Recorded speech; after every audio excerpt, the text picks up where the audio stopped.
ಪುರಾಣಗಳಲ್ಲಿ ನೇರವಾದ ಲೈಂಗಿಕ ಕ್ರಿಯೆಯಿಲ್ಲದೆ ಕೆಲವು ಮಹಾಪುರುಷರೂ ಮಹಿಳೆಯರೂ ಹುಟ್ಟಿಕೊಂಡ ಕಥೆಗಳಿವೆ. ಅದರಲ್ಲಿ ಸಾಮಾನ್ಯವಾಗಿ ಪುರುಷ ಮತ್ತು ಆತನ ವೀರ್ಯದ ಪ್ರಸ್ತಾಪ ಇದೆ. ಆದರೆ ಅದನ್ನು ಹೆಣ್ಣು ಪಡೆಯುವ ಬಗೆ ಮಾತ್ರ ವಿಚಿತ್ರವಾಗಿರುತ್ತದೆ.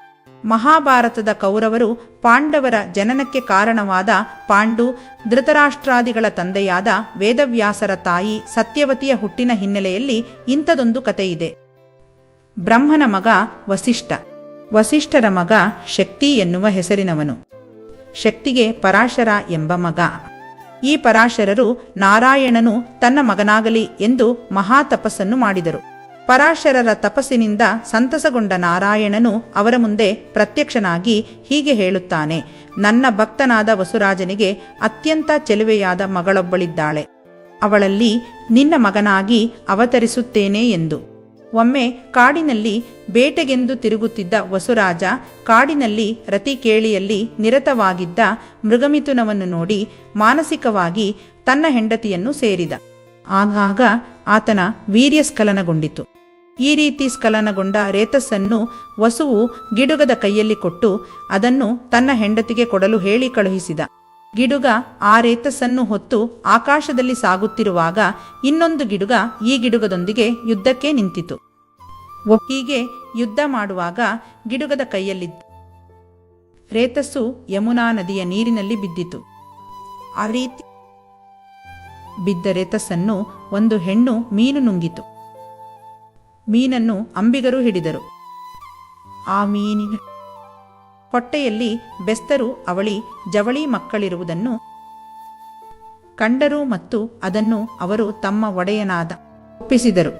ದಾಶರಾಜ ಆ ಮಕ್ಕಳನ್ನು ತನ್ನ ರಾಜನಾದ ವಸುವಿಗೆ ನೀಡಿದನು. ಅವನು ಗಂಡು ಮಗುವನ್ನು ತಾನಿಟ್ಟುಕೊಂಡು ಮಗಳನ್ನು ದಾಶರಾಜನಿಗೆ ಮರಳಿಕೊಟ್ಟನು. ಆ ಗಂಡು ಮಗುವೇ ಮುಂದೆ ಮತ್ಸ್ಯರಾಜನಾದ. ಅವನೇ ವಿರಾಟ.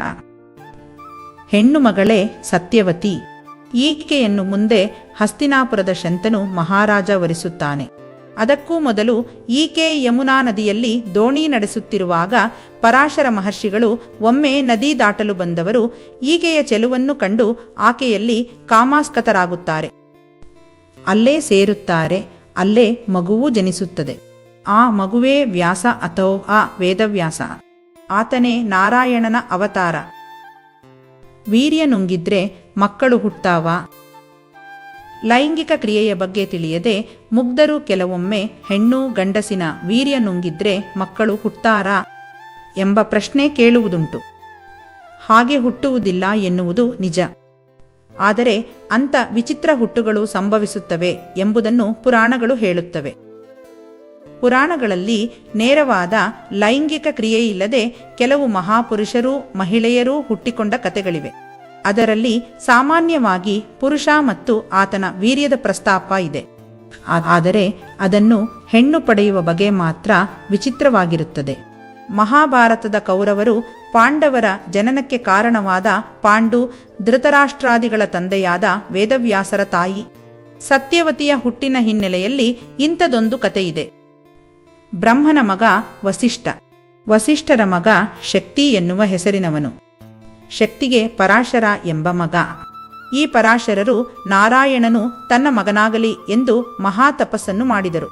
ಪರಾಶರರ ತಪಸ್ಸಿನಿಂದ ಸಂತಸಗೊಂಡ ನಾರಾಯಣನು ಅವರ ಮುಂದೆ ಪ್ರತ್ಯಕ್ಷನಾಗಿ ಹೀಗೆ ಹೇಳುತ್ತಾನೆ, ನನ್ನ ಭಕ್ತನಾದ ವಸುರಾಜನಿಗೆ ಅತ್ಯಂತ ಚೆಲುವೆಯಾದ ಮಗಳೊಬ್ಬಳಿದ್ದಾಳೆ, ಅವಳಲ್ಲಿ ನಿನ್ನ ಮಗನಾಗಿ ಅವತರಿಸುತ್ತೇನೆ ಎಂದ.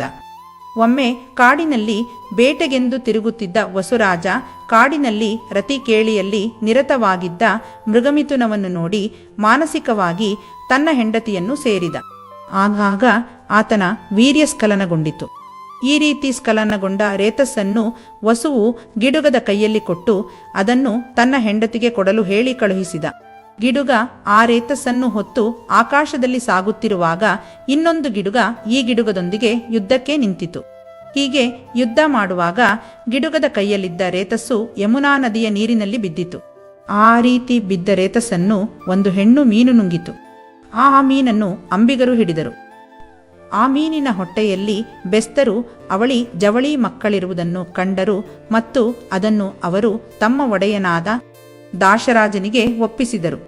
ದಾಶರಾಜ ಆ ಮಕ್ಕಳನ್ನು ತನ್ನ ರಾಜನಾದ ವಸುವಿಗೇ ನೀಡಿದನು.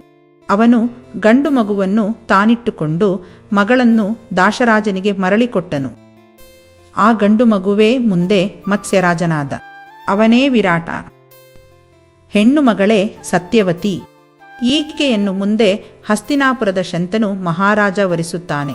ಅದಕ್ಕೂ ಮೊದಲು ಈಕೆ ಯಮುನಾ ನದಿಯಲ್ಲಿ ದೋಣಿ ನಡೆಸುತ್ತಿರುವಾಗ ಪರಾಶರ ಮಹರ್ಷಿಗಳು ಒಮ್ಮೆ ನದಿ ದಾಟಲು ಬಂದವರು ಈಕೆಯ ಚೆಲುವನ್ನು ಕಂಡು ಆಕೆಯಲ್ಲಿ ಕಾಮಾಸ್ಕತರಾಗುತ್ತಾರೆ. ಅಲ್ಲೇ ಸೇರುತ್ತಾರೆ. ಅಲ್ಲೇ ಮಗುವೂ ಜನಿಸುತ್ತದೆ.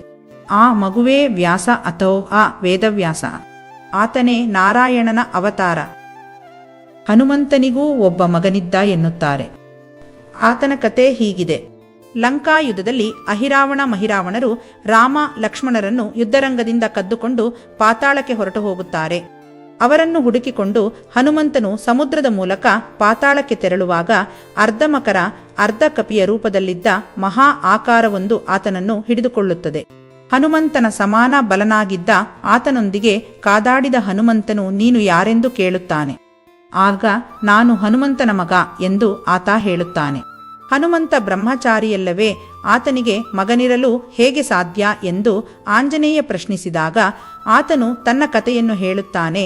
ಹಿಂದೆ ಹನುಮಂತನು ಸೀತಾನ್ವೇಷಣೆಗಾಗಿ ಲಂಕೆಗೆ ತೆರಳಿದ್ದ. ಸೀತೆಯನ್ನು ಮಾತನಾಡಿಸಿ ರಾವಣನ ಆಸ್ಥಾನದಲ್ಲಿ ಗಲಭೆ ಎಬ್ಬಿಸಿ ನಂತರ ಬಾಲಕ್ಕೆ ಬೆಂಕಿ ಇಡಿಸಿಕೊಂಡು ಲಂಕೆಯನ್ನು ಸುಟ್ಟು ಸಮುದ್ರದ ಮೇಲಿನಿಂದ ಹಾರುತ್ತಾ ಹಿಂದಿರುಗುತ್ತಿದ್ದಾಗ ಬಳಲಿದ್ದ ಆತನ ಮೈಯಿಂದ ಬೆವರಿನ ಹನಿ ಸಮುದ್ರಕ್ಕೆ ಬಿತ್ತು. ಅದನ್ನು ಮೊಸಳೆಯ ರೂಪದಲ್ಲಿದ್ದ ಅಪ್ಸರೆಯೊಬ್ಬಳು ನುಂಗಿದಳು. ಆ ಬೆವರು ಆಕೆಯಲ್ಲಿ ಫಲಿಸಿ ಹುಟ್ಟಿದವನೇ ಮತ್ಸ್ಯವಾನರ. ಈ ಕಥೆಯನ್ನು ಹೇಳಿದ ಬಳಿಕ ನಾನೇ ನಿನ್ನ ತಂದೆ ಎಂದು ಆಂಜನೇಯ ಆತನಿಗೆ ತಿಳಿಸುತ್ತಾನೆ. ಹೀಗೆ ಪುರಾಣದ ಅನೇಕ ಕಥೆಗಳು ವೀರ್ಯ ನೇರವಾಗಿ ಹೆಣ್ಣಿನ ಯೋನಿ ಸೇರದೆಯೂ ಮಕ್ಕಳು ಜನಿಸಬಹುದು ಎಂಬುದನ್ನು ಹೇಳುತ್ತವೆ. ಇವತ್ತಿನ ಯುವಕರಿಗೆ ಲೈಂಗಿಕ ಜೀವನದ ಕುರಿತು ಇರೋ ಗೊಂದಲಗಳಿಗೆ ಇಲ್ಲಿದೆ ಉತ್ತರ. ಸೆಕ್ಸ್ ವೇಳೆ ಪುರುಷ ಸಂಗಾತಿಯಿಂದ ಹೊರಬರುವ ವೀರ್ಯ ಕುಡಿಯಬೇಕಾ ಅಥವಾ ಬೇಡವಾ? ಒಂದು ವೇಳೆ ಕುಡಿದರೆ ಆರೋಗ್ಯದ ಮೇಲೆ ನಕಾರಾತ್ಮಕ ಪರಿಣಾಮ ಬೀರುತ್ತಾ ಅನ್ನೋ ಗೊಂದಲದ ಆತಂಕ ಇರುತ್ತದೆ. ಲೈಂಗಿಕ ತಜ್ಞರ ಬಳಿ ವೀರ್ಯದ ಕುರಿತ ವಿಷಯಗಳ ಬಗ್ಗೆ ಕೇಳಲು ಸಂಕೋಚ ಉಂಟಾಗುತ್ತದೆ. ವೀರ್ಯ ಕುಡಿದರೆ ಮಕ್ಕಳಾಗುತ್ತಾ? ಒಂದಿಷ್ಟು ವೀರ್ಯ ಕುಡಿದ್ರೆ ಚರ್ಮ ಕಾಂತಿ ಹೆಚ್ಚಾಗುತ್ತಾ, ಕೂದಲು ಬೆಳವಣಿಗೆ ಆಗುತ್ತಾ ಅನ್ನೋ ಗೊಂದಲದಲ್ಲಿರುತ್ತಾರೆ. ಇನ್ನು ಕೆಲವರಲ್ಲಿ ಈ ಬಗ್ಗೆ ಕೆಲವೊಂದ ಮೂಢನಂಬಿಕೆಗಳಿರುತ್ತವೆ. ಇಂದು ಈ ಕುರಿತು ಆರೋಗ್ಯ ತಜ್ಞರು ನೀಡಿರುವ ಸಲಹೆ ಇಲ್ಲಿದೆ. ಕೆಲ ಪುರುಷರು ಅಡಲ್ಟ್ ಸಿನಿಮಾಗಳನ್ನು ನೋಡಿ ಸೆಕ್ಸ್ ಮಾಡುವಾಗ ಹೊಸ ಹೊಸ ಪ್ರಯೋಗಗಳನ್ನು ಮಾಡಲು ಮುಂದಾಗುತ್ತಾರೆ. ಸಂಗಾತಿ ಮುಖ ಸೇರಿದಂತೆ ಆಕ ದೇಹದ ಮೇಲೆ ವೀರ್ಯ ಸಿಂಪಡಿಸುತ್ತಾರೆ. ಒಂದಿಷ್ಟು ಮಂದಿ ಓರಲ್ ಸೆಕ್ಸ್ ಮಾಡುವಾಗ ಸಂಗಾತಿಗೆ ವೀರ್ಯ ಕುಡಿಯುವಂತೆ ಒತ್ತಾಯಿಸುತ್ತಾರೆ.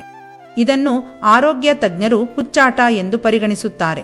ಕೆಲ ಆರೋಗ್ಯ ತಜ್ಞರ ಪ್ರಕಾರ ಶಿಶ್ನವನ್ನು ಸಂಗಾತಿಯ ಬಾಯಿಗೆ ಇರಿಸೋದು ಅಥವಾ ವೀರ್ಯ ಕುಡಿಯೋದು ಸಹ ಒಂದು ರೀತಿಯ ಲೈಂಗಿಕ ತೃಪ್ತಿ ಎಂದು ವ್ಯಾಖ್ಯಾನಿಸುತ್ತಾರೆ.